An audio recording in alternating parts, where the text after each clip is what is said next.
रामकृष्ण हरी अशा या ठिकाणी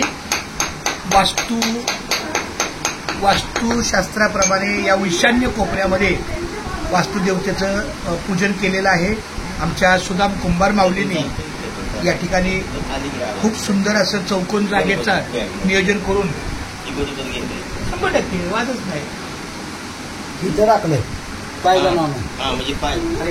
ना मग कुठे जायचे बरोबर याच्या आतमध्ये आतमध्ये टाकलं अगदी हा जरी पाहिजे आला नाही नाही ते आम्ही बघितलं की त्या तुम्ही आतमध्ये खड्डा केलाय म्हणजे दिसत म्हणजे दिसत हा चौकोन दिसतं ते कापलेलं पण त्याच्या आतमध्ये 3 बोट आतमध्ये खूप छान माऊली रामकृष्ण हरी विठ्ठला केशवा वाईट सुरू होतं काय मी घेतलेलं परवा काय ते हे करून पण कामाला आलं आता किचनचं करायला आलेला त्या दिवशी त्याच्याकडे घेतलं कारण की त्या कोण हे भरणार ना काय काय ह्याला होल तसेच होते ना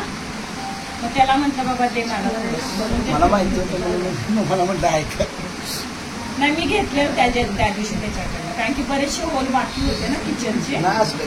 लागलं तर अजून घ्या नाही कशाला काय काम आहे आता काय उपयोग ठेवले म्हणजे ते शिल्लक राहिले म्हणतं काय दिसलं तर असावं म्हणून आपलं ठेवलं